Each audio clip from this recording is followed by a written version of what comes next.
ये अपना टीजर था जान एल्बम का। जी बिल्कुल। करेक्ट। तो ये पीस मैंने अरेंज किया, क्योंकि क्या होता है जैसे धुन फाइनल हुए ना, तो मैं जो म्यूजिक डायरेक्टर, जो हमारे जो टीम था, ऑर्केस्ट्रेशन टीम, मैं उनके साथ बैठता था। तो एक एक कॉर्ड, जैसे तेरा मिलना पल दो पल का, सीधा कॉर्ड्स, मेरी धड़कने बुलाए, तू बता किस तरह जिया जाए हाय। संगीतबद्ध की है फिल्में जिन्हें केवल बैकग्राउंड स्कोर दिया गया, और कई सारे एल्बम जो 90 के दशक की हृदय की धड़कन हुआ करते थे, उन एल्बम्स में जान डाली निखिल विनय के संगीत में। तो हमारे बीच में है श्री निखिल कामत जी। विविध भारती परिवार की ओर से श्री निखिल कामत जी का हम सब बहुत स्नेह से स्वागत करते हैं। स्वागत है sir. Thank you so much, नमस्कार। और मैं विविध भारती का बहुत शुक्रगुजार हूँ कि आज मैं यहाँ आपके स्टूडियो में आया हूँ जी। Thank you so much, thank you so much.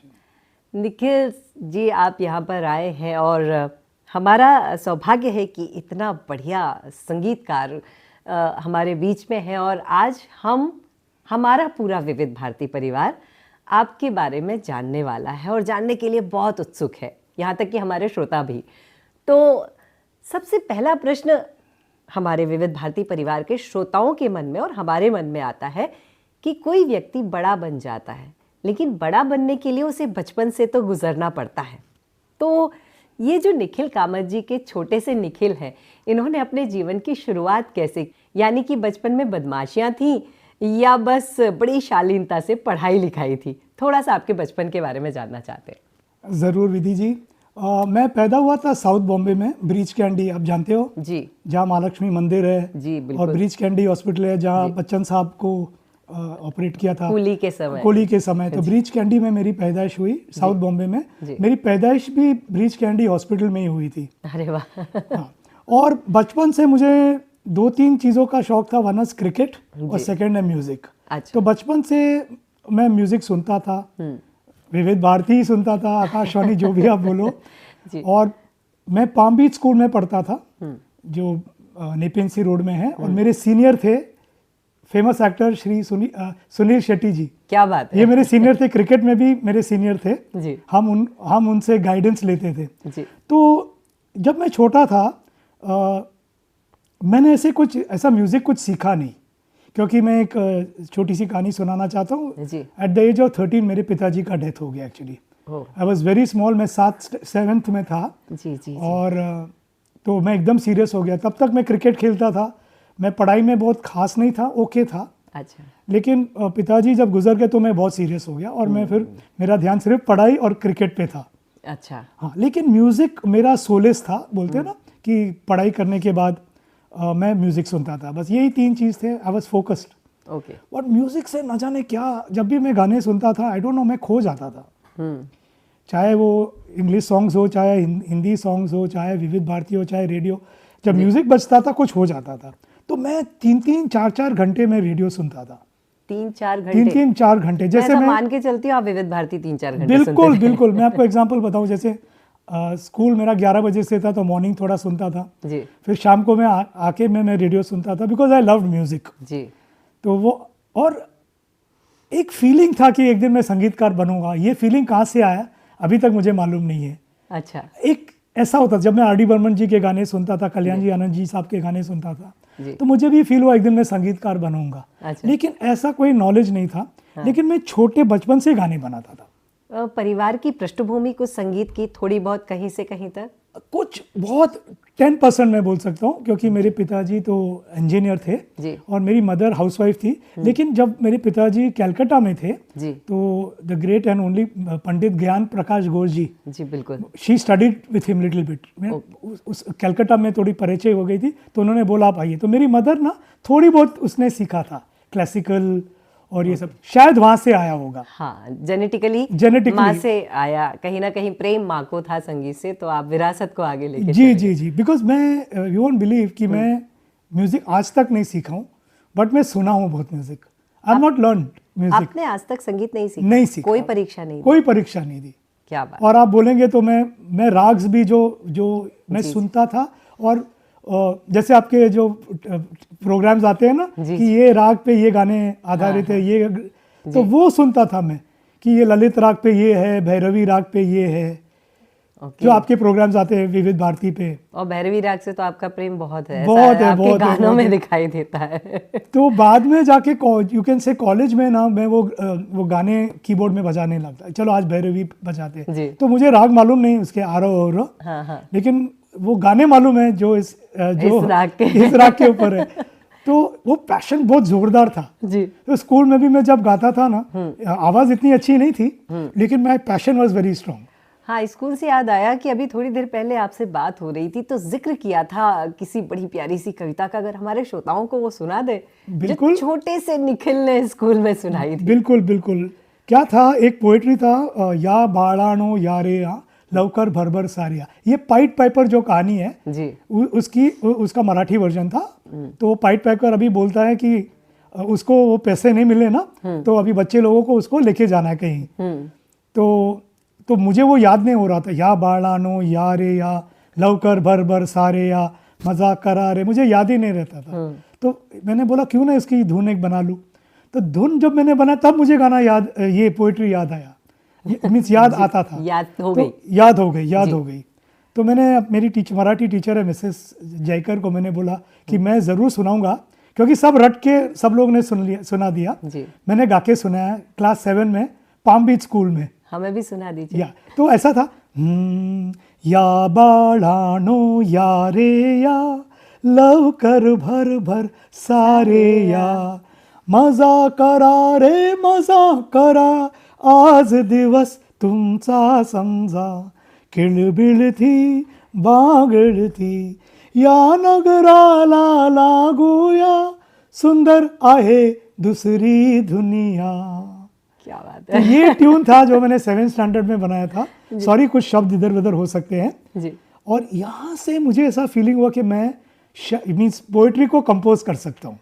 7वीं कक्षा में जिसने संगीत नहीं सीखा वो कविता को कंपोज करना शुरू कर दिया। बिल्कुल बिल्कुल। एक जो भी पोएट्री होता था ना, मैं उसको देख के ऐसे मेरी फीलिंग आती थी कि इसकी धुन में बना सकता हूँ।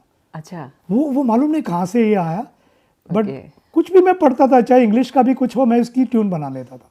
I don't know why. English poems का भी मैं कुछ ना कुछ धुन बना लेता। तो यहाँ से आप बोल सकते हो वो शुरुआत हो गई। जी, मतलब वहाँ से आपने शुरुआत करी। लेकिन आप हैं साउथ मुंबई के, जो मुंबई वाले हैं वो इस बात को समझेंगे कि साउथ मुंबई एक थोड़ा अलग स्थान है और एक मुंबई में कई सारे अलग अलग बटे हुए भाग हैं। तो साउथ मुंबई से आप वेस्टर्न मुंबई तक का सफ़र किया, क्योंकि संगीत की दुनिया, फिल्मों की दुनिया, जो कुछ भी है वो पश्चिम मुंबई के क्षेत्र में ज़्यादा फूली फली है, बशर्ते दक्षिण मुंबई के। जी। वहाँ से यहाँ तक का सफ़र कैसे तय किया? अच्छा, ये कहानी जो है ना, मुझे लगता है कि ऊपर वाले ने मेरी बात सुन ली। अच्छा। मैं जब गवर्नमेंट लॉ कॉलेज में था जी, तब मैं बहुत पार्टिसिपेट करता था, ये सब जो शोज होते थे ना, तो मैं थोड़ा हेल्प करता था, कीबोर्ड भी बजा लेता था। सीखा नहीं था आपने? मैं सीखा नहीं था, लेकिन मेरा एक दोस्त है चार्ल्स वास, तो जब मैं फर्स्ट ईयर कॉलेज ज्वाइन किया उसने बोला कि आप मेरे घर पे आना, और कफरेड में वो रहते थे, जॉली मेकर्स में, कि you come and play the piano in my house, I teach you. तो वो बेसिक्स जो है ना, C chord, D chord, G chord, क्योंकि उनको वो फीलिंग आ गया कि ये आदमी कुछ जानता है। हाँ। तो मेरा भी फर्ज है, मैं उसको कुछ नर्व्स पकड़ लिया। तो मैं उसके घर में जाता था, वो बेस गिटार बजाता था एक्चुअली। ओके। तो हम लोग ने एक छोटा ऑर्केस्ट्रा शुरू किया, तो he started teaching me, means as a friend. तो वहाँ से ये सफ़र शुरू हो गया। तो एक दिन मेरा एक दोस्त था संजय, गवर्नमेंट लॉ कॉलेज में, उसने बोला निखिल भाई एक आपसे बात करनी है, एक पाली हिल में एक स्टूडियो है, तो वो स्टूडियो आपसे मिलना चाहता है, उन लोग को एक नया संगीतकार की ज़रूरत है। सीधे संगीतकार। तो मैं बोला how you know that I can make song. अरे आपके गाने तो मैंने सुन लिया। तो मैं वहाँ बजाता था रिहर्सल्स के बीच में। तो मैं संजय के साथ में गया पाली हिल। तो वहाँ मुझे मिस्टर नरेश मल्होत्रा साहब मिले जी, जो अभी एडलैब्स के ओनर है जी, प्राइम फोकस के ओनर है, सॉरी प्राइम फोकस के ओनर है। तब उनके भी 2-3 स्टूडियो हुआ करते थे, और उन्होंने मुझे मिलवाया 2 लोगों के साथ, सुशील गजवानी और शशि गजवानी, जो कोल्हापुर के प्रोड्यूसर्स थे जी। तो उन्होंने बोला हम लोग सह्याद्री चैनल के लिए एक सीरियल बना रहे हैं। ये भी हमारे प्रसार भारती का बिल्कुल सह्याद्री चैनल। बिल्कुल बिल्कुल। तो हम चाहते हैं कि एक धुन बनाए जॉकी। अच्छा, एक जॉकी है उसमें, वर्षा उसगांवकर जी है। ओके। तो can you do this 30 of 1 minute song for us. तो मैं शॉक हो गया क्योंकि ऐसा मेरा कोई पोर्टफोलियो ही नहीं था। तो मैंने बोला सुशील जी आपने मुझे चुन भी लिया, आपके चेहरे को देख के हम लोगों ने आपको चुन लिया। तो क्या बात। उसी समय मैंने एक धुन बनाई उनके लिए, just on the spot, jockey jockey jockey jockey jockey jockey jockey jockey jockey jockey टा टा डा डा डा डा डा डा डा डा डा डा डा टा डा डा डा डा डा जॉकी। उनको यही चाहिए था, वही सामने खड़े वही खड़े बना सामने दिया। तो ओके हो गया। और फिर नेक्स्ट डे हम लोग ने मैं रिकॉर्ड किया वो गाना उनके लिए, जी और यहाँ से वो सफ़र शुरू हो गया। जी कुछ दिन बाद उनका फ़ोन आया कि हम लोग एक फिल्म बना रहे हैं जिसका नाम है दूसरा घर, और मैं आपको लेना चाहता हूँ as the music director of the film. Okay. और उस फिल्म के दौरान अनुराधा पौडवाल जी हमको मिली, जी और उन्होंने फिर हमारा नाम गुलशन कुमार जी को रिकमेंड किया। क्या बात है। अच्छा, जॉकी के दौरान विनय मेरा दोस्त था, वो गाता था। तो मैंने बोला अब जब तक आपका कुछ नहीं हो रहा है एज ए सिंगर, आप मुझे ज्वाइन करो। तो हम लोग ने एक नाम बना दिया, Nikhil Vinay. Nikhil Vinay. Nikhil Vinay, he was just like used to come to meet me, जी क्योंकि उसके पिताजी मेरी सिस्टर को म्यूजिक सिखाते थे। तो देखो ये ऊपर वाले की कृपा है। और जैसे हम लोग टी सीरीज ज्वाइन किए, आई मीन बैंक के लिए गाने रिकॉर्ड किए, there was no looking back.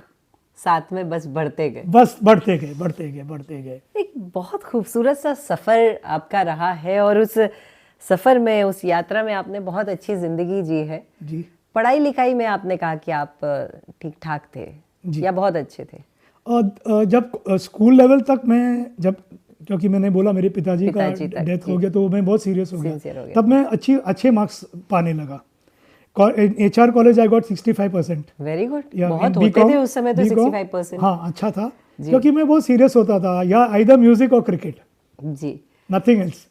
तो फिर आगे जाके मैंने लॉ किया, फर्स्ट ईयर मैंने किया। उसके बाद जो टी सीरीज में ब्रेक मिला, वो मेरे लिए टर्निंग पॉइंट था। मैंने रिस्क लिया। क्या बात, मैंने रिस्क लिया, क्या बात। क्योंकि मैं CA की मींस वो इंटर्नशिप शुरू किया था। मेरे ब्रदर चार्टर्ड अकाउंटेंट है, अनिल कामत, उन्होंने मुझे बहुत सपोर्ट किया। अच्छा। वो वोखाट फार्मास्यूटिकल्स के CEO है, अभी उनका रिटायर्ड हो गए अभी। तो मुझे बहुत अच्छी बैकिंग मिली, क्योंकि उनको लगा कि मेरे में वो काबिलियत है, स्पार्क है। और मेरी मदर को भी लगा, क्योंकि मैं ट्यून्स बनाता था ना, तो वो ट्यून्स उन लोग सुनते थे, भले उसमें लिरिक्स नहीं होते थे, बट उनको म्यूजिक था। तो मेरे ब्रदर ने बोला आप 1-2 साल ट्राई करो, अगर इसी में आपको लगता है आप कामयाब होंगे, try. So God listen to me, और मैं बहुत सीरियसली लग गया इस काम में। कॉलेज में कौन सा गाना ज्यादा गाते थे कि लड़कियां घेर के खड़ी हो जाती थी? बहुत सारे गाने गाता था, लेकिन मैं जरूर एक बात करूंगा। एक शो कॉलेज में मैंने ऑर्गेनाइज किया, हिट्स ऑफ राजेश रोशन। अच्छा, राजेश रोशन के गाने जी। और उनके जो रेयर गाने ना, मैंने वो शो किया, और 3-4 सिंगर जो थे उसमें, 1-2 सिंगर्स थोड़े से डरने लगे बीच में, तो मुझे आके स्टेज पे वो गाना गाना पड़ता था। अच्छा। हाँ, तो मैंने वहाँ भी, जैसे गाना था माँ का प्यार, खुददार फिल्म का, जो मेरा गाना नहीं है, लेकिन मजनू साहब ने लिखा और राजेश रोशन ने कंपोज किया। तो वहाँ से मेरा एक सिंगिंग सफ़र कॉलेज में शुरू हो गया। Others I was behind the scenes. Yes. तो ये जो जुनून था ना, वो जुनून आज भी आप में है निखिल सर। मतलब मैं हमारे श्रोताओं को बताना चाहती हूँ कि हमारे सामने जो बैठे हैं, मुझे ऐसा लग रहा है वही 16-17 साल के निखिल कामत बैठे, उसी जुनून के साथ, उसी जुस्तजू के साथ कि बस अब कुछ कर गुजरना है। आज विविध भारती में आए हैं तो यहाँ भी कुछ कर गुजरेंगे वाला। तो एक बहुत बढ़िया शिक्षा आपसे मुझे मिल रही है कि आप जहाँ हैं वहाँ 100% हैं। बिल्कुल बिल्कुल। ये मैं थोड़ा ज़्यादा सीरियस रहता हूँ इन सब चीज़ों में जी, बट मैं हमेशा बिलीव करता हूँ कि 1x काम मत करना जी। नॉर्मल आदमी 1x काम करता है ना, हाँ, तो मैं 10x काम करता हूँ। मैं 10x करता हूँ। बस शुरुआत से ये एक है कि अगर इंटरव्यू है तो पूरा ध्यान दो, हाँ, अगर मीटिंग है तो पूरा ध्यान दो जी। तो ये है, कभी कभी नुकसान भी कर देता है। ये सीरियसनेस नहीं है, लेकिन एक ये आपकी ईमानदारी है आपके काम के प्रति, जो आज भी दिख रही है सर। Thank you. अभी एक और प्रश्न मन में निकल के आ रहा है कि एक एल्बम के बारे में जिक्र मैंने आपका परिचय देते समय किया कि शायद 90s के जो बच्चे हैं उन्होंने प्यार नहीं समझा था, लेकिन बेवफाई का मतलब ज़रूर समझ गए थे। जी जी वो गाना मैंने भी शायद, मुझे नहीं पता था प्यार क्या होता है, पर मेरी ज़िंदगी में भी वो गाना आ चुका था। और वो गाना है अच्छा सिला दिया तूने मेरे प्यार का। करेक्ट। मतलब हमें नहीं पता था कि बिछोह का दर्द क्या होता है, लेकिन इस गीत के साथ हम भी रो लेते थे। तो उस गीत के बारे में जानना चाहते हैं। वो बेवफा सनम जो एल्बम की जी सीरीज आपने निकाली थी, बिल्कुल वो 9 एल्बम्स है। जी, तो 9 उसके बारे में जानना चाहते हैं, कहाँ से शुरू हुआ, कैसे आया, क्या हुआ, सोनू निगम कैसे मिले, शुरुआत कैसे हुई? मैं आपको बता रहा हूँ, ये भी गॉड सेंट है, ये भगवान की कृपा है। गुलशन जी का एक दिन फ़ोन आया था, मीन्स कि अनुराधा जी और गुलशन जी, जी उन्होंने बोला हम आपसे मिलना चाहते हैं। तो मैं गया स्टूडियो में, जी तो सुदीप स्टूडियो ये था जी 19th रोड खार में। जी। वहाँ गुलशन जी ने बोला देखो कुछ अत्ताउल्ला खान एक पोएट है और उसके कुछ गाने हैं, मैं चाहता हूँ आप अपने ढंग से अपने स्टाइल में बना लो। जी ठीक है, पब्लिक डोमेन में ये गाने हैं, लेकिन मैं चाहता हूँ कि आप उसमें अपना स्टाइल डालो, मतलब आप अपना स्पार्क डाल दो। बिल्कुल बिल्कुल। जी तो वो एक मुखड़ा था कि अच्छा सिला दिया तूने मेरे प्यार का, यार ने ही लूट लिया घर यार का। जी तो वो मेरे ढंग से मैं बैठता था कीबोर्ड पे, मैंने उसको बनाया, अनुराधा जी को सुनाया, उनको अच्छा लगा। जी और वो गाना फिर मैंने एक ऐसे 8-10 गाने सुदीप स्टूडियो में रिकॉर्ड किए मैंने। जी। अभी क्वेश्चन ये आया कि सिंगर कौन होना चाहिए। हाँ तो अमर हल्दीपुर साहब जो बहुत अच्छे संगीतकार है, अरेंजर है, म्यूजिशियन है, बिल्कुल, उन्होंने बिल्कुल। सोनू निगम जी का वॉइस मुझे सुनाया था टी सीरीज के स्टूडियो में। 2-3 गाने जो उन्होंने टी सीरीज म्यूजिक बैंक के लिए रिकॉर्ड किया था। तो उसी समय मैंने वो स्पार्क सोनू निगम जी में मैंने सुन लिया, मीन्स मैंने मार्क किया था वो। जी। और सोनू जी भी मिलते थे मुझे, ऐसे लाइव सुनाते थे। तो I was looking for a Rafi type of emotional voice बोलते हैं ना। हालांकि सोनू निगम जी का वॉइस ऐसा नहीं है, वो उनका अपना एक स्टाइल है। जी। तो जैसा ये फाइनल हो गया ना, तो मैंने फिर अजीत कोहली जी जो टी सीरीज के एंड मैनेजर है और गुलशन जी और अनुराधा जी को बोला कि ये गाना मैं सोनू निगम जी से गवाना चाहता हूँ। तो Sonu ji came to the studio, मुझे अच्छी तरह याद है, हम लोग ने रिहर्सल किया, करीब 9 बजे शुरू किया हम लोग ने, 1 बजे गाना खत्म हो गया। सुबह 9 बजे शुरू किया, नहीं रात को 9 बजे रात शुरू को किया 9 बजे शुरू किया, और 1 बजे गाना खत्म। 1 बजे गाना खत्म हो गया। हालांकि सोनू निगम जी बहुत फास्ट उन्होंने गाया, लेकिन हम लोग ने वो फीलिंग, वो जो सिंगिंग की जो बारीकी है उस पर हम लोग ने काम किया जी। वो आलाप जो था, फिर जो एक्सप्रेशन था, और शुरुआत से मुझे ये फीलिंग था कि ये फिल्म बनेगी जी। तो यहाँ से ये पूरी जो चीज़ थी। तो जब आपके इस गीत की बात चल रही है तो क्यों ना हम हमारे श्रोताओं को ये गीत सुनवा देते हैं बीच में। बिल्कुल, मुझे ऐसा लगता है ये गीत उन तक पहुंचना चाहिए। करेक्ट। ये प्यारे से गीत और बेवफा सनम एल्बम के बारे में हम बात कर रहे थे, तो इस एल्बम में भी एक और गाना है जो अभी कहीं सोशल मीडिया पे बहुत ज़्यादा फैला हुआ है और लोग उसे बहुत पसंद कर रहे हैं। उस गीत को तो जान 90s के बने उस गीत को जान 2025 में मिली, तो क्या उस गीत के बारे में कुछ आप कहना चाहेंगे? विधि जी, जो भी हम लोग ने काम किया, सोनू जी, मैं, हम लोग ने बड़ा सीरियसली काम किया। जब ये एल्बम बना बेवफा सनम, तब भी हमको मालूम नहीं था कि इसकी फिल्म बनेगी। तो जितने भी ये गाने हम लोग ने ये 9 एल्बम्स में रिकॉर्ड किया, every song we have worked very hard. तो जैसे ये गाना था, तूने दिल के रखी वो संग मेरे, वो दिल पे चलाई छुरिया। Correct, that's the song. तो बिल्कुल सही। मुझे अच्छी तरह याद है, ये कम से कम 3 घंटे लगे सोनू जी को ये गाने में। हालांकि सोनू जी बहुत फास्ट है, but we worked on it. अच्छा। और एक एक गाना हम लोग ने एज अ मास्टरपीस जैसा होता है ना, हम लोग ने कोशिश की कि क्योंकि ऑलरेडी एल्बम हिट हो चुका था, हम लोग 7th एल्बम तक हम लोग सुपर हिट हो गए थे। 8वां एल्बम भी बहुत अच्छा गया, क्योंकि ये जब भी रिलीज होता था लोग खरीदते थे। तो this was I think volume 8 और वॉल्यूम 7, आई डोंट नो। तो ये भी एल्बम बहुत ही मीन्स ओके गया था तब सेल्स वाइज। लेकिन अभी देखो वो जो मेहनत आना था जो था वो भी मिल रहा है। हाँ, और लोग बोलते अरे यार सोनू भाई आपने कैसा गाया। सोनू जी का भी फोन आया, अरे ये मैंने ऐसा गाया था, खासकर अंतरा जी। तब उनको वो याद आया वो सब किस्से जो मैं बहुत टोकता था उनको, सोनू भाई एक और टेक करते हैं, ये राइट पंच करते हैं, अरे यार थोड़ा रोके गाना, यू नो, तो कभी कभी वो हल्का सा इरिटेट भी हो जाता था, अरे ठीक तो है भाई, मुझे भी सुना दो, बट मैं छोड़ता नहीं था जी तो नाउ इन दिस ईयर ये गाना बिकॉज ऑफ राजू कलाकार जो है जी एक आदमी जो जिन्होंने गाना वायरल किया, जब अभी जो लोग ये गाना सुनते हैं उनको पता चला, see how well Sonu Nigam ji has सung this song। यस एक्चुअली आप गाना ऑडियो सुनो ना, जो फीलिंग है, और सब गाने कम से कम 40-50 म्यूजिशियन है उन गानों में। हाँ, ये भी मैं बोलना इसी चाहता हूँ। प्रश्न पे आने वाली थी आपके पास कि Yes. सोनू जी ने तो बहुत अच्छा गाया, नो डाउट, लेकिन कहते हैं ना जो डायरेक्टर होता है Yes. वो बराबर से काम निकलवा ले तो हीरा और निखर के आ जाता है। तो आपने हीरे को बहुत अच्छा निखारा है Thank you, उन thank गीतों you, में, thank उस एल्बम में। मैं इसी बात पे आने वाली थी कि एक्चुअली में अभी मेरे दिमाग में ना 2-3 प्रश्न चल रहे हैं। जी तो पहला प्रश्न मैं आपसे पूछती हूँ कि ऐसा कहा जाता है शंकर जयकिशन जी, लक्ष्मीकांत प्यारेलाल जी बहुत बड़ी बड़ी ऑर्केस्ट्रा लेके बैठते थे और जितना बड़ा अपना स्टूडियो का रूम है शायद इतना बड़ा ही स्टूडियो का रूम होता था रिकॉर्डिंग का, और लोग बैठते थे और फिर लाइव रिकॉर्डिंग होती थी।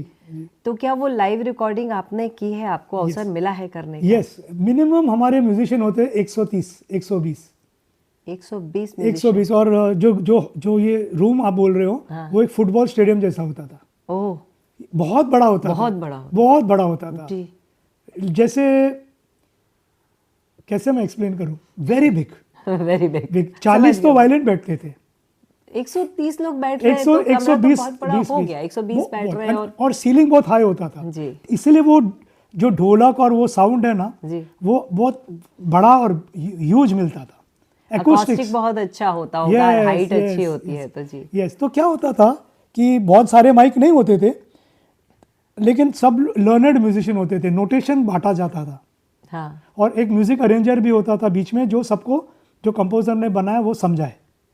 मेरा एक प्रश्न और इसमें उठ रहा है कि जो उस समय आपने कहा कि 120 म्यूजिशियन बैठे हैं, जी जी, तो क्या उस समय का साउंड सिस्टम इतना स्ट्रांग था कि 120 माइक लगा लेता था? नहीं नहीं नहीं, कम से कम 10-15 माइक में हो जाता था।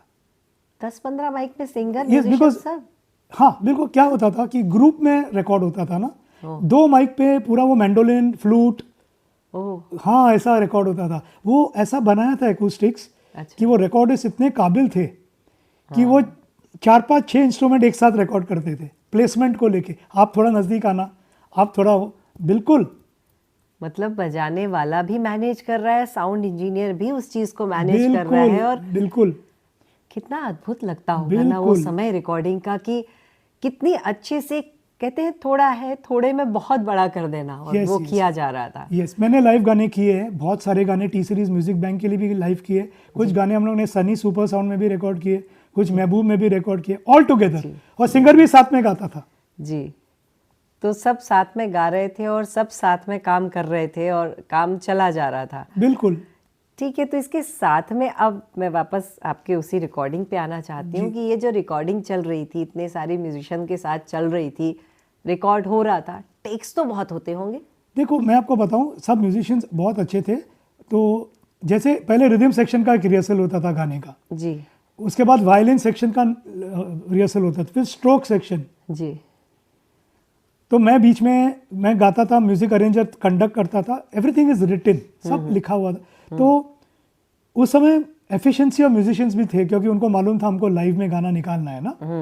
फिर बाद में ऐसा भी हुआ कि मॉर्निंग को रिदम और शाम को म्यूजिक, फिर 2 टुकड़े में गाना बंटने लगा। मतलब ये जमाना भी ये भी आ एक गया, बार, ये भी आ गया, मॉर्निंग रिदम जी और फिर इवनिंग म्यूजिक। और मॉर्निंग को क्यू ट्रैक बजता था, कोई डमी सिंगर के साथ या सॉन्ग वायलिन के साथ, अच्छा, जो सिंगर एक वायलिन में बजता था गाना, या कोई सिंगर गाता कोई था सिंगर गा देता था। ऊपर के माइक से, हाँ। तो म्यूजिशियंस को फील आता था।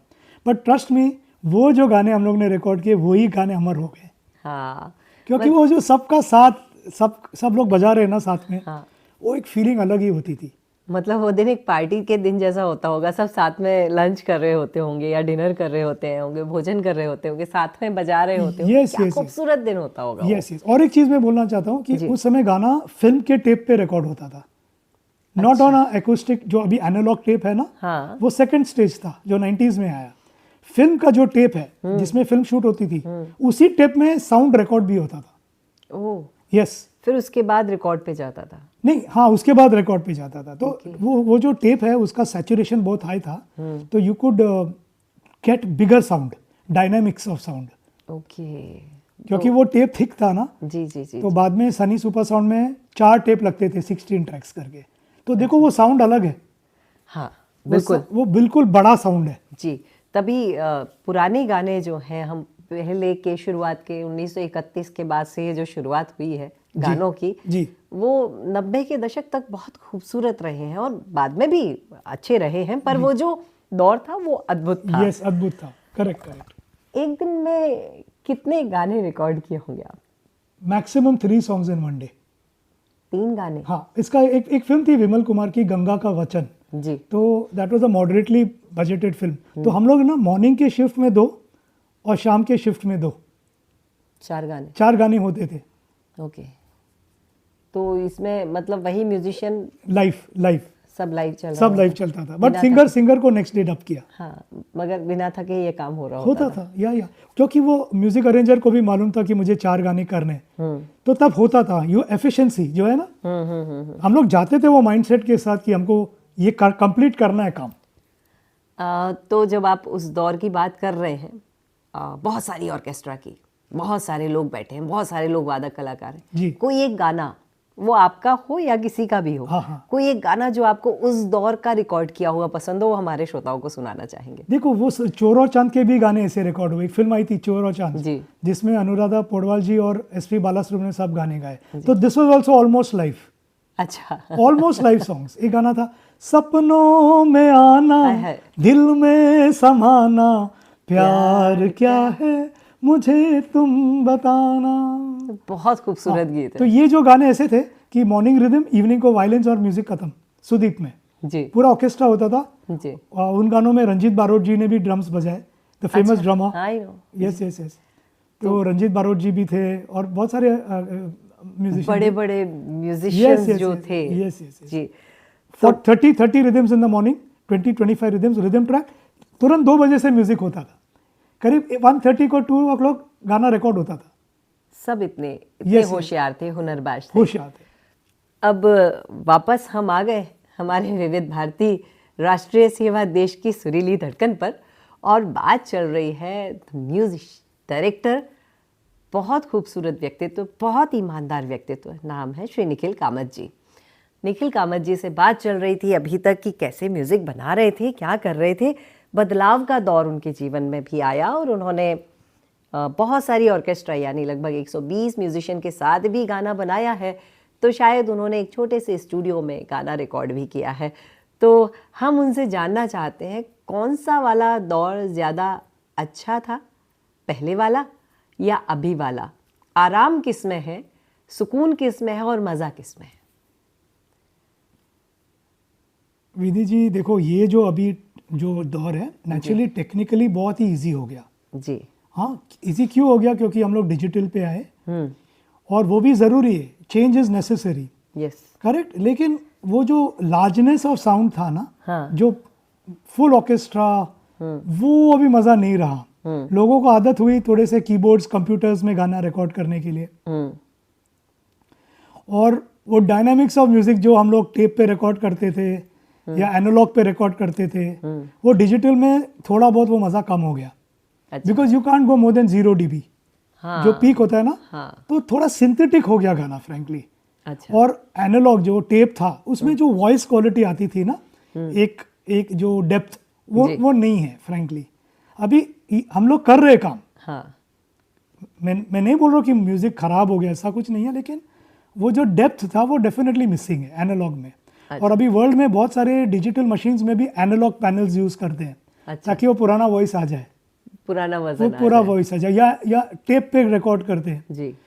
तो डेफिनेटली मुझे तो मज़ा है उस दौर में ही आया क्योंकि वो सब लाइव म्यूजिशियंस बजाते थे जी। जो 40 वायलिन का साउंड है, लाइव सुनने का मजा अलग ही था। अभी देखो एक गाने के मैं जिक्र करूंगा, जी। शाहरुख सलमान माधुरी गाना हम तुम्हारे सनम। हाँ, बहुत खूबसूरत। हाँ, तो वो गाना दैट इज ऑलमोस्ट 140 म्यूजिशियन का गाना है, हम तुम्हारे सनम। यस, बिकॉज वो इंडियन सॉन्ग था, बड़े पर्दे का गाना था। उसमें तो 30 कोरस है। वो जो स्टार्ट है आ आ आ आ टडडंग डंग डंग डंग डंग डंग डा डा डा डा डा डंग डा डा डंग डा डा डा, ये तो 8 वायलिन है, मैंडोलिन है, डा डा डंग डंग डंग डंग डंग डंग आ आ हम तुम्हारे हैं। तो ये जो साउंड था ना, जैसे लक्ष्मीकांत प्यारेलाल जी करते थे, हम लोग उनके फैंस थे, आर डी बर्मन जी के फैंस थे, तो this song is almost big songs जी, तो आप पर्दे पे आपको पूरा ऐसा भर के गाना आएगा। जी जी जी जी। वो भी एक इंडियन म्यूजिक की एक मजा है, क्योंकि एब्रॉड में आप देखो ना, जब ये कंपोजर्स हैंस जिमर जी, जॉन विलियम्स, आप देखो उनका ह्यूज ऑर्केस्ट्रा रहता है जी, 4 फ्लोर के कोरस होते हैं जी, करेक्ट जी। तो हम भी कर सकते हैं ना। हाँ बिल्कुल कर सकते आप ये लोग अभी भी कर रहे हैं, हैं जी। ये लोग अभी भी वैसे कर रहे हैं। हाँ यहाँ हम लोग क्या थोड़े से लिमिटेशंस आ गए डिजिटली, हाँ। बट वो मज़ा नहीं, ये वो मज़ा और आज के टाइम में बहुत फ़र्क है। आपसे मुझे अगला प्रश्न पूछना है, लेकिन ये जो गीत है 140 म्यूजिशियंस के साथ में, 30 कोरस के साथ में, और मैं बताऊं इस कोरस में जो एक कोरस वाली थी वो शोभा सामंती, जिसे दादा साहेब फाल्के पुरस्कार मिला है, Yes, yes, आपके yes. साथ में थी। हाँ बिल्कुल, बिल्कुल।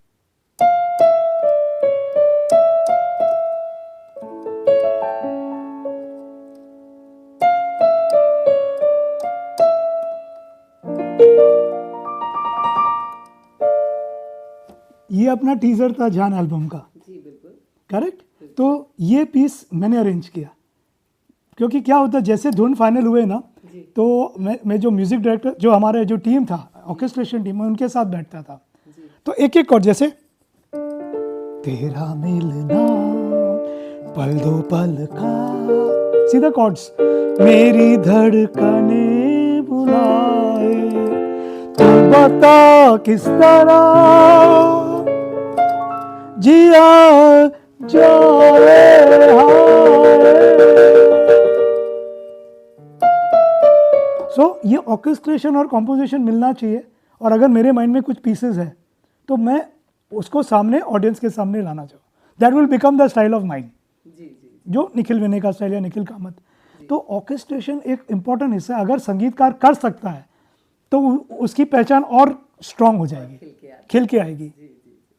तो ये जो इंटरल्यूड, प्रील्यूड, म्यूजिक और इस हाँ। सब के बीच में आपने जान एल्बम का जिक्र किया, उस समय तो कैसेट, बेवफा सनम भी जिक्र हुआ, तो उस समय तो कैसेट जितनी बिकती थी, वो रील वाली जिसको पेन से घुमा के ठीक किया जाता था, जी। सो वो जितनी बिकती थी शायद उसके हिसाब से आपको पता पड़ता था कि आप कितने पॉपुलर हो गए। Yes yes, physical sales of audio cassettes, अच्छा। बिल्कुल। और ये सब जो एल्बम है, आप अभी यूट्यूब पे भी बहुत लाइक्स है, लेकिन उस समय कम से कम 20, 25, 30, 50 लाख कैसेट बिकते थे। 50 यस यस, ये सब प्लैटिनम डिस्क है, ये सब प्लैटिनम डिस्क है। बेवफा सनम, हम तुम्हारे सनम, तुम बिन, जान, ये सब अनगिनत बिके, अनगिनत बिके। सर ये हमारे हॉस्टल में ही 10-15 कैसेट खरीदे गए होंगे, तो मैं इस बात को मान सकती हूँ कि 50 लाख तो आराम से बिके। आराम से, आराम से, आराम से। और सर अब वो जो एक एल्बम आया, एल्बम नहीं वो एक फिल्म है, और वो ऐसा लगता है कि वो संगीत पर बनी हुई ही फिल्म है, और उस फिल्म का नाम है तुम बिन, जी। और उसको आपने कंपोज किया, और अगर मैं कहूँ कि आपने श्री जगजीत सिंह जी से उन गीतों को गवाया, और बहुत आत्मा को छूते हैं वो गीत। जी। कैसे आपको वो फिल्म मिल गई और कैसे आप उस फिल्म तक पहुंच गए? देखो, भूषण जी के साथ हमारा भूषण कुमार जी जो टी सीरीज़ के CEO है, जैसे मैंने आपको पहले बताया, गुलशन जी के साथ हमारी कमाल ट्यूनिंग थी, और उसके बाद भूषण जी के साथ भी कमाल ट्यूनिंग थी और है।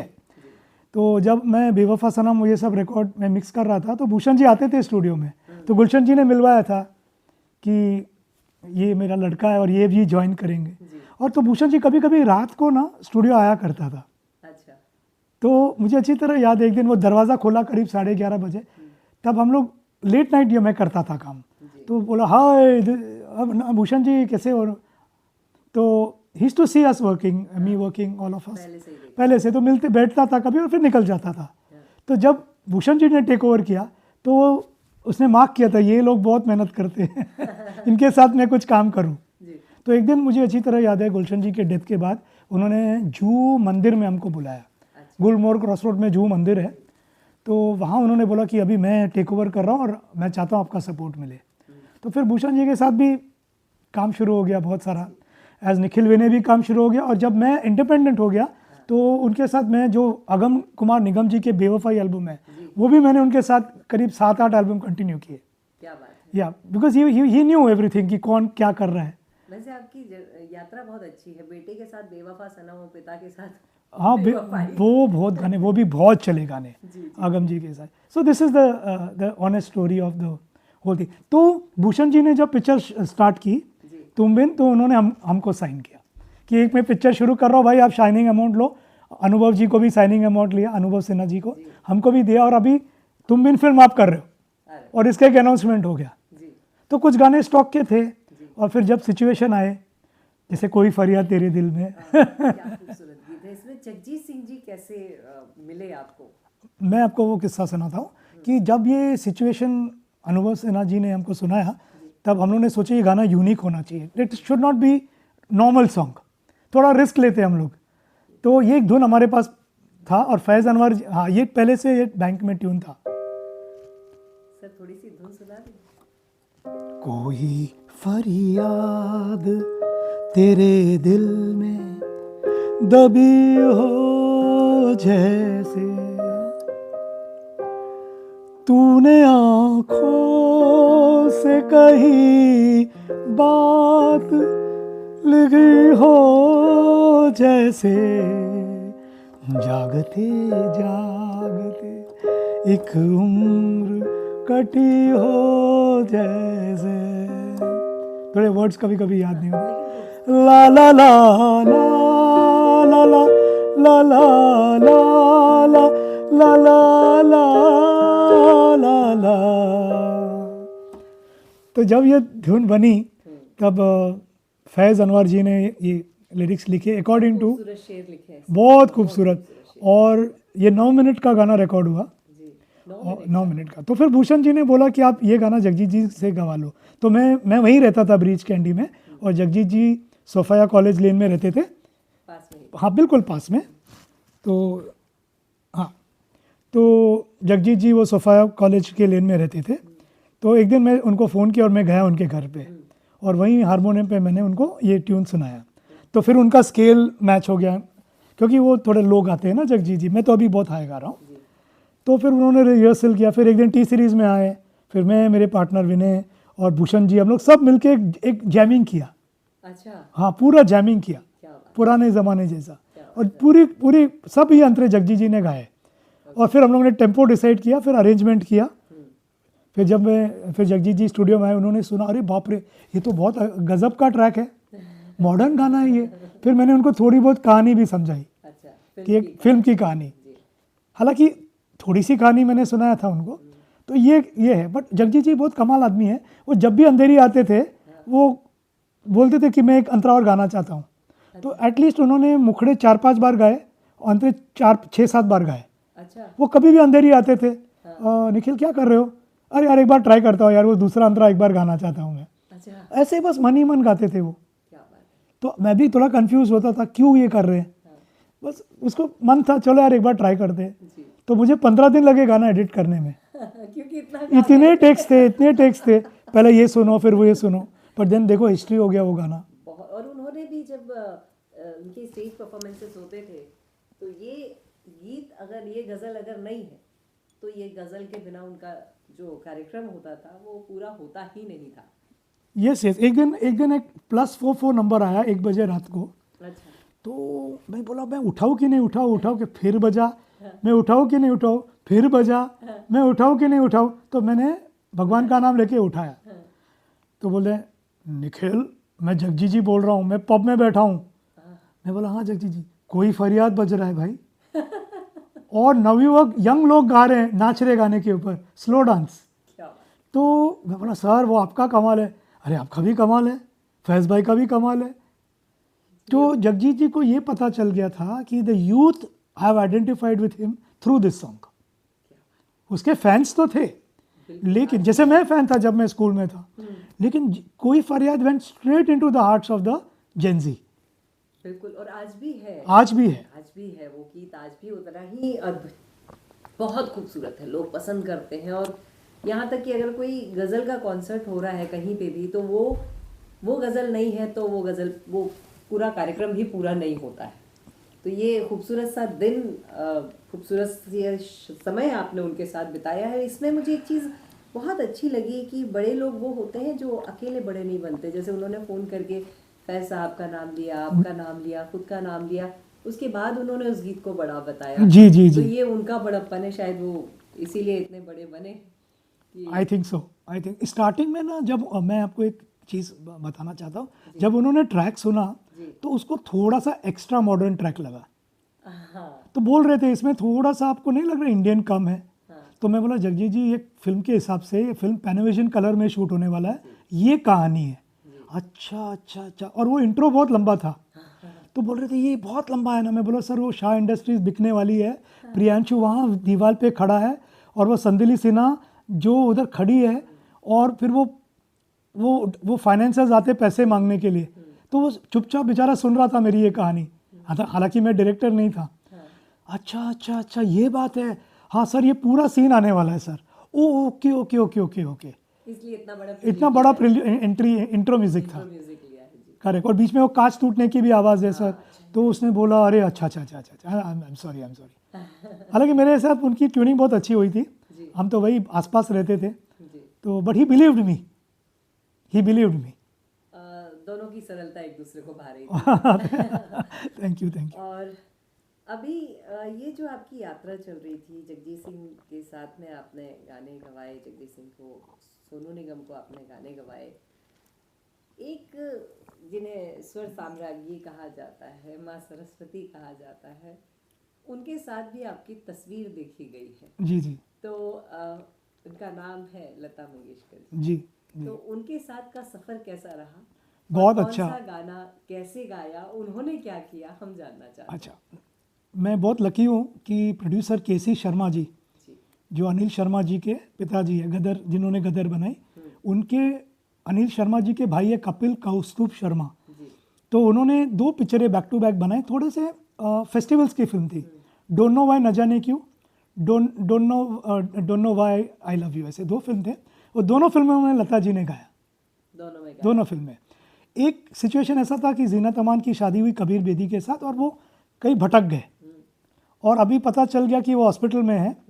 तो उन्होंने डिसाइड किया चलो इंसानियत के तौर पे मैं हॉस्पिटल में जाके मेरे हस्बैंड को मिलूंगी, और कुछ नाता तो नहीं है लेकिन मैं मिलूंगी कम से कम। तो एक गाना था, उसमें लता जी ने गाया,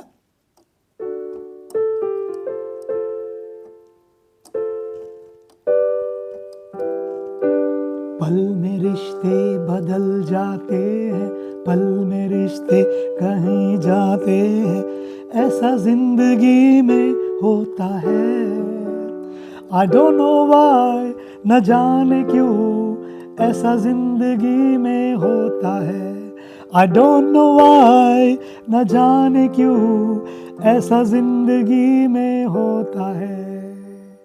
तो ये मैं शब्द कुछ शॉर्ट में गाए। तो ये जो विपदा थी जीनत अमान जी की, वो लता जी ने गाया। लता जी ने आवाज दी। आपकी पल में रिश्ते बदल जाते हैं, आई डोंट नो वाई, न जाने क्यों, ऐसा जिंदगी में क्यों होता है। बहुत प्यारा गाना है। हाँ, थोड़ा इंग्लिश वर्ड्स भी है, हाँ, थोड़े इंग्लिश वर्ड्स भी है। इसे भी वायरल होना चाहिए। हाँ नहीं, अभी होगा। और एक गाना उन्होंने नेक्स्ट फिल्म में भी गाया, जीना क्या है जाना मैंने। अरे प्लीज वो भी सुना दीजिए। जीना क्या है जाना मैंने, जब से तुमको जाना है, लम्हा लम्हा ला ला ला ला ला ला ला ला ला ला ला ना, ऐसा कुछ है, मुझे अभी थोड़ा याद नहीं है। तो ये दोनों गाने आपको मिल जाएंगे, ये गाने, ये दोनों गाने लता जी ने एट द एज ऑफ 82 गाया मेरे लिए, 82 बरस में। यस। पर उसमें भी पक्का, उस आवाज में भी वही जवानी का दौर झलक रहा होगा। 101%, क्योंकि वो इतनी सिंसियर है, इतनी सिंसियर है। हाँ। और फ़ोन पे उन्होंने मेरे साथ रिहर्सल किया, स्टूडियो में भी रिहर्सल किया। 82 साल की उम्र। यस, और जब गाना गाया तो खड़े होके गाना गाया, नॉट सिटिंग डाउन। पर वो उस समय ज्यादा चल फिर नहीं पा रही थी, पर वो खड़े होके। यस यस यस यस, वो तस्वीरें भी है और वो गाना भी आपको मिल जाएगा, जी। पल में रिश्ते बदल जाते हैं, और जीना क्या है जाना मैंने, तुमको जाना है। तो शी इज़ अ ग्रेट, मेरा एक सपना पूरा हो गया ज़िंदगी का। हम थोड़ा सा विविध भारती के श्रोता हैं, इसलिए हमारी तो ये बनती है जानना, लता जी जब गाना गाने के लिए खड़ी होती हैं, यस। आप हमें, क्योंकि हमने साक्षर रूप से उन्हें देखा नहीं, तो ये प्रश्न मन में आ रहा है कि जब वो खड़ी होकर गाना गाती हैं तो उस कमरे का या उस कक्ष का या उस जगह का माहौल कैसा होता है? माय गॉड, आपको लगेगा कि कोई देवी आ गई अंदर। हाँ, एक फीलिंग आती है, एक वाइब्रेशन आता है। वो उनका बड़ा शीट होता है, उसने पूरा गाना लिखा हुआ है, उनके नोट्स हैं वो गाने में, लिख के लाती हैं? गाना लिख के, और उनके खुद के कुछ नोटेशंस है उसमें। अच्छा, यहाँ पे मुझे ऐसे यस यस, होमवर्क करके आती होमवर्क करके, यस यस यस यस। उनका कुछ, वो कुछ लिखने का एक स्टाइल है। अच्छा, वो अपने हाथों में, यस यस। वो कहाँ क्या करना है वो भी उनको मालूम है, और जैसा ट्रैक बजता है ना, वो तुरंत वो पकड़ लेती है गाना। मतलब वो इतनी तैयारी करके आ रही हैं, और उन्होंने हर गाने को इतना तैयार किया होगा यस। पहले भी। लता जी का कोई गाना पुराना वाला जो आपको बहुत पसंद हो, हम हमारे श्रोताओं को सुनाना चाहते हैं, लेकिन आपको पहले सुनाना पड़ेगा। हाँ हाँ, हाँ, वो गाना, ये गाना था राजेश रोशन जी का।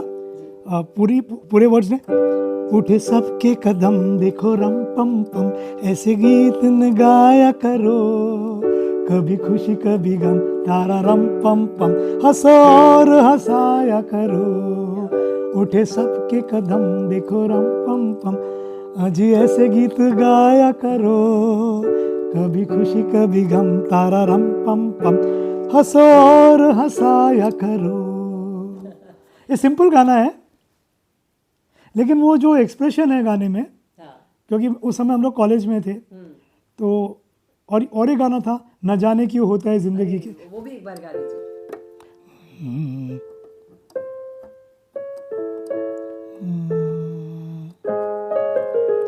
न जाने क्यों होता है ये जिंदगी के साथ,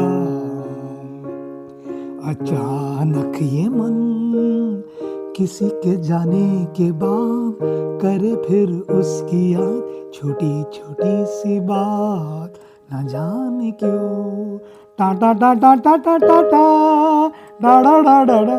तो ये हम लोग ने ये गाने सुन के हम लोग बड़े हो गए, और मैं बहुत लकी हूँ कि ये जो गाने हैं जो मैंने अभी सुना है, जैसे न जाने क्यों, उनके गीतकार के साथ भी मैंने काम किया, जिनका नाम है योगेश जी, योगेश गौर। बहुत सौभाग्यशाली है। हाँ। योगेश जी क्या खूब लिखते हैं जी। योगेश जी हमसे जुड़े हैं प्यार भरा दिल फिल्म से और टी सीरीज के म्यूजिक बैंक से। और एक जो गाना था जो सपनों में आना दिल में समाना, प्यार क्या है मुझे तुम बताना, सपनों में आना दिल में समाना, प्यार क्या है मुझे तुम बताना। ये योगेश जी ने लिखा गाना। तो योगेश जी के साथ बहुत काम हम लोग ने किया, बहुत यादगार काम किया। जब आप योगेश जी पे आ गए हैं तो जी। मेरा एक प्रश्न मन में फिर से आ गया है कि जी योगेश जी जो गीतकार हैं जी, वो क्या संगीत की धुन पे लिखते हैं या पहले से गीत लिख कर देते हैं? 90% हमारे गाने धुन पे थे। अच्छा। हाँ, लेकिन अगर आप बोलेंगे कि आप लिखो तो वो रेडी है लिखने के लिए, ऐसा कुछ नहीं है। लेकिन वो ऐसे थे ना कि उसके पहले धुन बनते ही थे। अच्छा, पहले धुन बनते थे। जैसे गाना था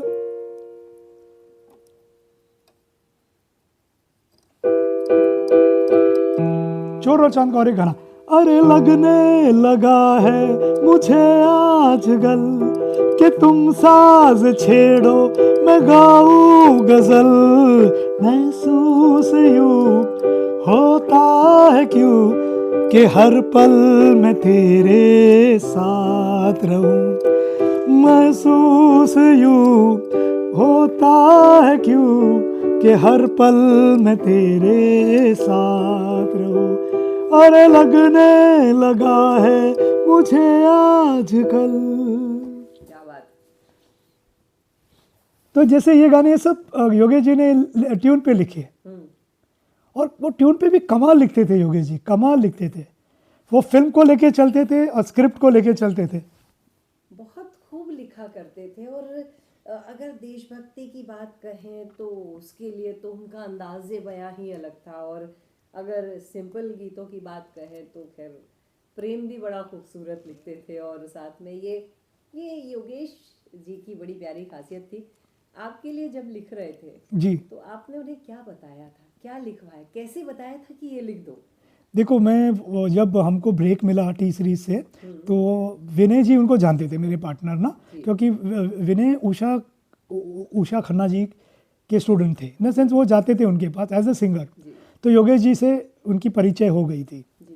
तो जब हम लोग को ब्रेक मिला तो हम लोग योगेश जी के घर गए करीब 11 बजे रात को 11 बजे। तो योगेश जी बोला अरे आ जाओ आ जाओ आ जाओ। वो विनय को जानते थे, मुझे नहीं जानते थे। तो फिर हम लोगों ने उनको बोला कि हमको टी सीरीज़ ने बोला है गाने करने के लिए। तो ही वॉज वेरी हैप्पी। वो बुक लेके वो गैलरी में बैठ के लिखते थे। तो उनको कुछ ट्यून्स दिए हम लोग ने, जो उन्होंने वॉकमैन पे रिकॉर्ड किए। और 2-4 दिनों के बाद उन्होंने वो गाने हमको सुनाए। उन्होंने ये भी नहीं पूछा कि पेमेंट क्या है क्या नहीं है, ही स्टार्टेड वर्क।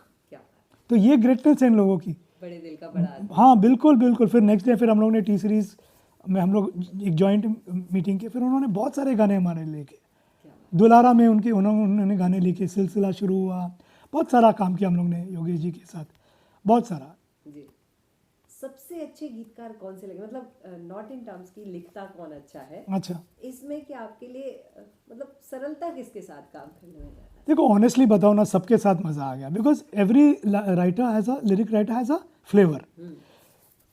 लेकिन योगेश जी के साथ बहुत मज़ा आया, बहुत हंसमुख आदमी होते थे। और वैसे सभी के साथ आया, मैं क्यों झूठ बोलूँ आपको। फैज़ अनवर साहब के साथ भी हमारे मेजॉरिटी हिट्स हैं, समीर साहब के साथ भी हिट्स हैं हमारे, जैसे हम तुम्हारे सनम। और एक पिक्चर आई मुस्कान, वो समीर जी ने बहुत अच्छे गाने लिखे। वो गाना था ना, मैंने जिसको दिल ये दिया है, दिल ये दिया है, मैंने जिसको प्यार किया है, वो हो तुम, वो हो तुम, वो हो तुम, वो हो तुम, वो हो तुम, वो हो तुम, वो हो तुम, वो हो तुम। मैं आपको बता रही हूँ निखिल जी, जो जो गाना आप सुना रहे हैं ना, हम हर गाना हमारे श्रोताओं को पूरा पूरा सुनाते जा रहे हैं, तो उन्हें भी बड़ा आनंद आ रहा है ये ओरिजिनल सुनने में। करेक्ट। और एक पिक्चर आई थी फिर मिलेंगे, हाँ, तो उसमें भी एक गाना था,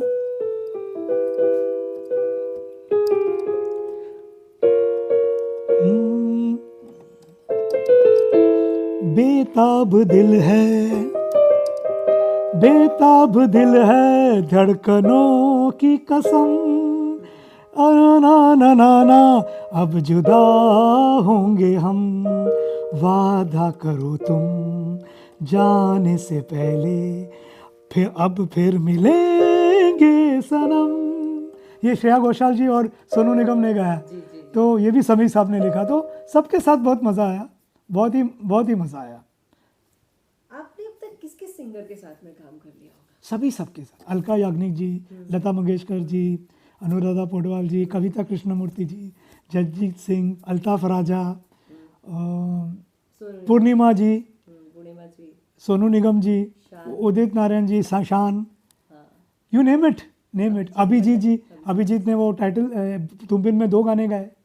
एक सुना सकते हैं? लोग जो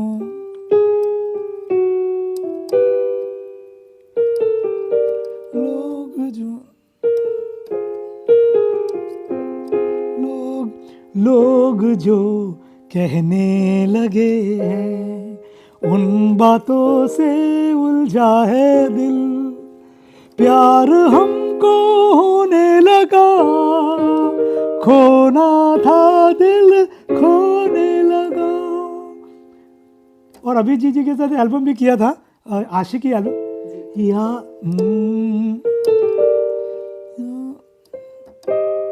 90s का सुपर हिट एल्बम रहा है। कोई लौटा दे वो प्यारे प्यारे दिन, कटती है रातें तारे गिन गिन। और एक गाना था,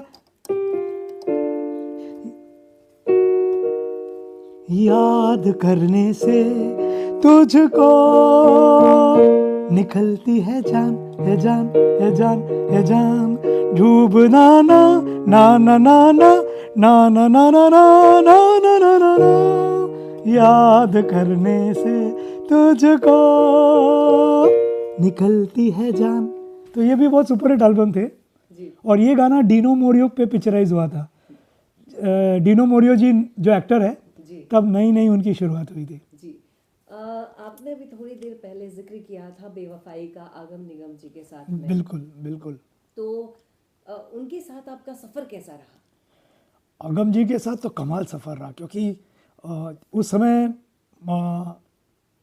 मेरे पार्टनर ने बोला था कि मैं अभी लंदन जाना चाहता हूँ, मैं कुछ अकेला कुछ करना चाहता हूँ, तो निखिल विनय की जोड़ी टूट गई। तो मुझे प्रूव करना था कि निखिल कामत कौन है भाई, क्या वो कुछ जानता है कि नहीं जानता है। तो अगम जी के सब गाने मैंने कंपोज किए, right from the first album to the 6th album. तो सब कमाल एल्बम हुए। और अगम जी इतनी मेहनत करते, इतनी रिहर्सल करते हैं, तो गाना चलना ही था, बिल्कुल करेक्ट है। तो वो गाना था, वो किसी और से मिलके आ रहे हैं, फिर भी हम उनका इंतजार कर रहे हैं, एक बेवफा से हम कितना प्यार कर रहे हैं, शुक्रिया शुक्रिया दर्द जो तुमने दिया, ये खता हमसे हुई, प्यार जो तुमसे कहाँ किया, ना कोई शिकवा गिला तुमसे ओ बेवफा, प्यार तो था ही नहीं, प्यार जो तुमने किया। तो एक एक एल्बम, एक एक गाना सुपर डुपर हिट हुए। और एक अभी रिसेंट गाना इश्क ना करना, जो वो 702 मिलियन व्यूज़ है, 702 आपका और अगम जी का, 200 का 702 मिलियन। इश्क ना करना, इश्क ना करना, इश्क ना करना, इश्क ना करना, तेरी बेवफाई को जुड़ा ना सकेंगे, ला ला ला ला ला ला ला ला ला ला ला ला ला, आती रहेंगी तेरी बहारें। सो इस तरह का गाना है, तुलसी कुमार जी और अगम जी ने गाया। तो दिस इज 702 मिलियन व्यूज। और ये किस एज में गाया उन्होंने? ये कभी 10 साल पहले, मेरे ख्याल से 10 मतलब आवाज में ताजगी आज भी है? आज भी है, आज भी। अभी मैं गाना किया, जस्ट किया उनके साथ। जी तो अगम जी इज एवरग्रीन सिंगर, और बहुत मेहनत है। और उनका एक मैं उनको जो बेसिक ट्यून सिखाता था, वो सब बारीकियाँ वो करते थे। अच्छा, वो जो हरकत बीच की जो हरकतें वो सब करते थे। मुझे मालूम था उनका कंट्रीब्यूशन बहुत है, तो मैं सरल धुन उनको सिखाता था। लेकिन वो इतने इंटेलिजेंट है कि अगर मैंने कुछ गाया अलग सा, तो वो नोट करते थे, ये मैं आपके जैसे ले लूँगा जगह। बहुत खूबसूरत गायक भी है, बहुत प्यारे वादक भी है, और इसका आनंद हम स्टूडियो में उठा रहे हैं। अब एक प्रश्न आता है अभी के ज़माने में जी। और पहले के ज़माने में। आपने कहा आप योगेश जी के साथ काम करते थे, आपने जगजीत जी से बात करी, आपने लता जी से बात करी, या आपने सोनू निगम से बात करी, या जिससे भी बात करी सारे, तो क्या इनके लिए, इनसे बात करने के लिए आपको बीच में कोई चाहिए होता था कि इसको कॉल लगाओ फिर उनसे बात होगी, या डायरेक्ट बात हो जाती थी? मेरी डायरेक्ट बात होती है सबसे, और मैं बोलता हूँ बहुत अच्छे लोग हैं, बहुत ही अच्छे लोग हैं। अभी कल ही सोनू जी को मैंने एक मैसेज किया तो तुरंत उनका फ़ोन आया। आज मैं शान भाई के घर में जा रहा हूँ 5 बजे। तो बहुत प्यार करते हैं सिंगर्स, और मैं भी बहुत प्यार करता हूँ उनके साथ। मुझे किसी के साथ कोई प्रॉब्लम नहीं हुआ, आज तक किसी के साथ कोई झगड़ा नहीं हुआ सेट पे, कभी भी नहीं। I must also talk about Kumar Sanu ji, Udit Narayan ji, ये लोग ने भी बहुत सपोर्ट किया। चित्रा जी जिन्होंने तुम बिन जिया जाए गाया, तो मैं अभी मैं भूल भी सकता हूँ, लेकिन सभी लोगों ने बहुत प्यार किया, बहुत प्यार किया। और मैंने भी एक सोचा था कि अगर मैं संगीतकार हूँ तो I should also be nice to everybody, you know. वो अथॉरिटी टाइप का नेचर ही नहीं मेरा। You are not teacher. I am not a teacher, I am a friend. और मैं चाहता हूँ कि दोस्ती में काम हो जाए। आई am not talking about professional money, वो तो देना ही पड़ता है, बट सभी लोगों ने बहुत प्यार किया। कभी भी किसी सिंगर ने मुझे आज तक ना नहीं बोला। पहले एक समय था जब आप सीधे फ़ोन लगाते थे और बात कर सकते थे कि ऐसा तो कई बार कई लोगों का होता था कि पड़ोस के घर में भी फोन आता था, जी, फिर जी। अपने घर में फोन आने लगा था। जी और अब एक और नया सिस्टम चालू हुआ है, मैनेजर सिस्टम। लोगों के एक बीच में कोई मैनेजर होता है, उसके बाद आप उन तक पहुंच पाते हैं। जी जी। तो आपको क्या लगता है, ये अच्छा तरीका है काम बढ़ाने का, या इससे कुछ नुकसान भी होता है? देखो, अगर मैनेजर सही नहीं होना तो आपका करियर गया, क्योंकि आपने उसको वो जिम्मेदारी सौंप दी और वो क्या बोल रहा है किसके साथ आपको मालूम नहीं है। और कई बार कुछ मैनेजर्स गलत सलाह देते हैं सिंगर्स को। जी। कई बार सभी 90% मैनेजर्स अच्छे ही है, बट मेरे हिसाब से सिंगर को म्यूजिक डायरेक्टर के साथ डायरेक्ट रिलेशन रखना चाहिए, अच्छा। और रखते भी है। मैं क्यों झूठ बोलूँ आपको। जी। जैसे कभी शो होता है तो उन लोग बोलते हैं देखो ये आप मेरे मैनेजर से बात करो, लेकिन अगर मुझे किसी से गाना गवाना है तो मैं डायरेक्टली फ़ोन करता हूँ। अच्छा, मतलब आज के नए गायकों को अगर काम आ रहा है तो आप मैनेजर से काम तो ले लीजिए, बाद में डायरेक्ट म्यूजिक डायरेक्टर से बात करिए तो गीत समझ में आएगा। Correct correct. अभी कभी कुछ न्यू सिंगर्स है, जैसे कुछ सिंगर्स के साथ उन लोग बोलते हैं कि please talk to my mother और टू प्लीज़ टॉक, ऐसे भी है क्योंकि वो नहीं जानते या वो डरते हैं बात करने के लिए, या उनको बिजनेस बात नहीं करनी है, तो ये भी होता है। बट मैं स्ट्रांगली बिलीव करता हूँ कि अगर वो सिंगर के नसीब में वो गाना है तो होगा। फॉर एग्जाम्पल अभी मैं पिक्चर कर रहा हूँ, जिंदगी फिर भी खूबसूरत है, तो मैंने प्रोड्यूसर को बोला ये गाना अमित कुमार गाएगा। अच्छा। तो अमित जी को मैंने मैंने उनको, ये आने वाला प्रोजेक्ट है, आने वाली फिल्म है, तो उनका सेक्रेटरी मेरे बहुत अच्छे दोस्त है प्रकाश दिशचोलकर। तो तुरंत मैंने उनको फ़ोन किया, तुरंत उन्होंने मुझे फ़ोन किया कि अमित कुमार रेडी है आने के लिए, बोलो कब आओ, होली के बाद करेंगे, आपको बात करनी है। तो मैं बोला नहीं आपने बात किया, क्योंकि मैं तो जाऊंगा सेटिंग के लिए। बट बहुत स्वीट लोग हैं सब लोग, सभी सिंगर, एवरीबॉडी। अगर आपकी फिल्म अनुमति दे और अगर वो जो आने वाला गाना है वो हमें सुनना, वो मुश्किल है, वो मुश्किल है, वो मुश्किल है। थोड़ी सी चीटिंग करने की कोशिश हमने की। हाँ नहीं, वो मुश्किल है क्योंकि वो अभी उसके लिरिक्स भी फाइनल नहीं है। बट वो फिल्म जो है जिंदगी फिर भी खूबसूरत है, उसमें वो गाने हैं जो लोग पसंद करते हैं, जो स्वीट टाइप मेलोडीज जो बोलते हैं ना, वो पूरी फिल्म में ऐसे गाने हैं। एक प्रश्न और बनता है कि 90s में जो एल्बम आते थे उनमें एक तरफ 3 4 5 गाने, दूसरी तरफ 3 4 5 गाने, ऐसे लगभग 8 से 10 गाने होते थे। जी। आजकल एक अकेला गाना भी लॉन्च हो जाता है। हाँ हाँ। तो ये जो दौर है, इन दोनों दौर के बीच में अंतर क्या आ गया, यानी लोगों को क्या पसंद आ रहा है? देखो उस समय ज़रूरी था कि एक सीडी कंप्लीट हो ना, और या कैसेट कंप्लीट हो, तो अभी वो ज़रूरत नहीं है। तो एक एक गाना आता है जिसका नाम है सिंगल्स, क्योंकि इतना म्यूजिक आ रहा है ना, तो अगर आप 8 गाने दो भी तो समझ में नहीं आएगा, उससे अच्छा एक एक गाना देते जाओ। आज के ज़माने में उतना ही एब्जॉर्ब कर सके, क्योंकि एक ज़माने में महीने में 2-3 एल्बम रिलीज होते थे। आज एक दिन में कुछ 4-5 हज़ार या शायद 10,000 या आई डोंट नो, इतने गाने आते हैं यूट्यूब के ज़माने में, क्योंकि जरिया तो अभी 1-2 ही है। So to get the place, to get the positioning, ज़रूरी कि आप एक एक चीज़ रिलीज़ करो और उसकी पब्लिसिटी करो। ठीक है, तो उसमें मिलियंस व्यूज़ होते हैं, वेस्ट नहीं होगा गाना। अब एक थोड़ा सा संजीदा प्रश्न है कि आपने 7 साल की उम्र में पिता को खो दिया। जी, मैं 13 साल, जी, 7वीं कक्षा में। जी। 13 साल की उम्र में पिता को खो दिया, लेकिन एक बेटा जो होता है ना, उसके जद में एक जुनून होता है, वो जिद होती है जी। उस जिद को क्या कहीं आपने उनसे रिलेट किया या कहीं कुछ मिसिंग? हाँ नहीं, रिलेट ऐसे किया, मैं आपको सच बोल रहा हूँ कि उस समय ना मैं पढ़ाई में इतना अच्छा नहीं था। ऐसा भी हुआ था अगर 6 सब्जेक्ट्स में मैं फेल होता था, लेकिन क्रिकेट की वजह से मेरे प्रिंसिपल जो विट्ठल जवेरी साहब है पाम बीच स्कूल के, वो मुझे पास करते थे। तो एक दिन उन्होंने मेरे पिताजी को बोला कि आप इतने क्वालिफाइड हो। मेरे पिताजी के कम से कम 11-12 डिग्री थे। He was a engineer, he had studied in MIT on a scholarship. वो एक छोटे गांव से थे मैंगलोर में, जिसका नाम था कारकड़ा। छोटे गांव के थे वो, और कैसे उन्होंने मेहनत करके मीन्स एक पोजीशन बनाया था।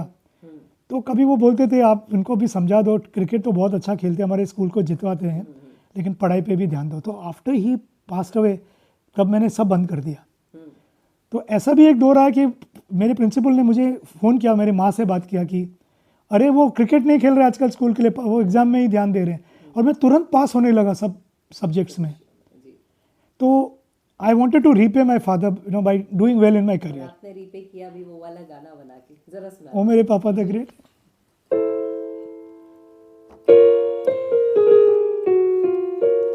प्यार सबसे करो, सबसे मिलके रहो, ला ला ला ला ला ला, पापा कहते हैं ये, ओ मेरे पापा द ग्रेट, ओ मेरे पापा द ग्रेट, मेरे दिल की तू जान, तू मेरी पहचान, ला ला ला ला ला ला, तू है ये है मेरी गुमान, ओ मेरे पापा द ग्रेट।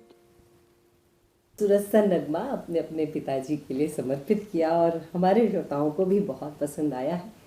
अब इस जो बातचीत है इसे समाप्त करने का तो मन नहीं कर रहा है, क्योंकि कितना सुंदर, कितनी सारा ज्ञान हमें मिल रहा है, लेकिन फिर भी एक अंतिम बात, हमारे श्रोताओं में बहुत सारे सिंगर बनना चाहते हैं, बहुत सारे म्यूजिक डायरेक्टर बनना चाहते हैं, बहुत सारे गीतकार बनना चाहते हैं, या जीवन में कुछ करना चाहते हैं, उनके लिए कुछ एक शिक्षा आपकी तरफ से। देखो, जहाँ तक कंपोज़र का सवाल है, आपको हमेशा इतना याद रखना कि आप गाने बनाते रहना। कुछ कंपोजर्स ऐसे भी ये बोलते हैं कि जब हमको फिल्म मिलेगी तो अब हम म्यूज़िक पे काम करेंगे। आप स्टॉक बना के रखना, रोज़ आपको काम करना है। ये बात मैं ना, रवि राय एक बहुत अच्छे डायरेक्टर है जो आनंद राय के भाई है, ये बात उनसे मैंने सीखी। जब हम लोग एक सीरियल कर रहे थे, थोड़ा है थोड़े की ज़रूरत है और टीचर, तो रवि राय जी हमेशा बोलते थे कि आप हमेशा ना रोज़ एक रूटीन बनाओ कि आप 4-5 गाने कंपोज करेंगे। Don't think you are free if you don't have a recording. अगर आप फ्री हो तो, अगर आपके पास रिकॉर्डिंग नहीं है या आप कुछ गाना रिकॉर्ड नहीं करने वाले हैं तो आप फ्री नहीं हो। आपको घर में गाने बनाने पड़ेंगे, आपको काम करना है, आप स्टॉक बनाओ। तो वो चीज़ मैं आज तक फॉलो करता हूँ। और ईमानदारी बहुत ज़रूरी है, पाबंदी, ये तो हमने खुद ने देखा है यहाँ। हाँ, मैं थोड़ा सा पर्टिकुलर हूँ इन सब चीज़ों से कि अगर देखो, दो तकदीर दो होते हैं, एक ऊपर वाले के हाथ में और एक तकदीर जो अपने हाथ में, वो तो पूरा ले लो भाई। करेक्ट। तो ये है, और सिंगर्स के लिए देखो क्लासिकल सीखना बहुत ज़रूरी है, और क्योंकि वो आगे आपको काम में आएगा। और गीतकारों के लिए ज़रूर पढ़ो, रीड, अलग अलग बुक्स पढ़ो। क्योंकि जब मैं इस लाइन में, मेरी हिंदी बहुत ही कमज़ोर थी, लेकिन मैंने ठान लिया था कि मैं हिंदी इम्प्रूव करूँगा। तो मैं हिंदी नवभारत टाइम्स और ये सब हिंदी पेपर्स, मायापुरी, सब चीज़ में पढ़ता था। मैं ये नहीं बोल रहा हूँ कि मेरी हिंदी बहुत कमाल हो गई, लेकिन अभी कम से कम मैं ठीक ठाक तो बोल सकता हूँ। तो पढ़ो, दूसरे डिवोशनल बुक्स पढ़ो, तो ज्ञान प्राप्त करो। और हमारे लिए भी इट्स नेसेसरी कि हम लोग हर तरह का म्यूज़िक सुने, रैप, अफ्रीकन, हिप हॉप, हर क्षेत्र का म्यूज़िक सुनो and become a zero every day. रोज़ ज़ीरो बनो, खाली घड़ा, बस तभी आप और रोज़ भगवान को बोलो, आज मैं, भाई मेरा इम्तिहान है, मैं ज़ीरो हूँ, कुछ नॉलेज दो, बस ये है, बस और कुछ नहीं है। And be happy. फिर हाँ, कभी कभी गाना पास होता है, कभी पास नहीं होता है, तो nothing to feel bad, no. तो जब ये बात आप कर रहे हैं तो वो थोड़ा है, थोड़े की ज़रूरत है, थोड़ा सा अगर हाँ, मैं एक गाना टीचर का ज़रूर सुनूंगा। ये सीरियल टीचर, सचिन खेड़ेकर ने वो रोल प्ले किया। ये गाना अभिजीत जी ने गाया था, जो बहुत हिट हो गया था। दूर मंजिल है तेरी, तू अकेला है माना, फिर भी मगर मुश्किलों से राही न तू हार जाना, दूर मंजिल है तेरी, तू अकेला है माना, फिर भी मगर मुश्किलों से राही न तू हार जाना, दूर मंजिल है तेरी, तू अकेला है माना। ये योगेश जी ने लिखा था, ये टाइटल सॉन्ग था टीचर सीरियल का, ये दूर मंजिल है तेरी। और ये गाना बहुत लोग अभी भी बेचते हैं। It is a full fledge song. तो ये मोटिवेशनल सॉन्ग है बेसिकली। ये बेहतरीन गीत, बेहतरीन संगीत, बहुत खूबसूरत इंटरल्यूड, प्रील्यूड्स, बहुत प्यारा आनंदमय इंट्रोडक्शन, सभी गायक कलाकारों के साथ बेहतरीन काम करवाना, पूरा समर्पण, और आज विविध भारती में भी समय से पहले आ जाना, ये आपकी खूबियाँ हैं। और इन खूबियों को मैं प्रणाम करती हूँ। और आदरणीय श्री निखिल कामत जी, आप यहाँ तक आए, विविध भारती को इतना समय दिया और इतना प्यार दिया। ये जो आपके अंदर का बच्चा है, ये जो आपके अंदर का बच्चा है, ये हमेशा बना रहे और ऐसे ही आपको बड़ा बनाता रहे। हम सब की तरफ से, विविध भारती के पूरे परिवार की तरफ से, श्रोताओं की तरफ से बहुत बहुत धन्यवाद। आपका हृदय से हम सभी फिर से स्वागत करते हैं और धन्यवाद करते हैं। Thank you. मैं भी विविध भारती को थैंक यू बोलता हूँ, धन्यवाद करता हूँ। और जितने भी यहाँ लोग हैं, जुबैर साहब है, आप है Vidhi, all of you all recordist, सबको मैं थैंक यू बोलता हूँ, क्योंकि ये टीम एफर्ट है। और मैं बहुत खुश हूँ आज। ये मेरा एक सपना था कि मैं विविध भारती के पास आ जाऊँ केंद्र में, और I am really happy today, I am very excited. क्योंकि मैं HR कॉलेज में पढ़ता था, चर्च गेट में, तो हम लोग पीछे जाते थे वड़ा पाव खाने के लिए, तो वहाँ वो बिल्डिंग थी, विविध भारती या प्रसारण सेवा, जो भी, आकाशवाणी। तो मैं कभी सोचता था एक दिन मेरा भी इंटरव्यू यहाँ होगा, और वो सपना आज पूरा हो गया। Thank you so much, thank you so much, thank you so much.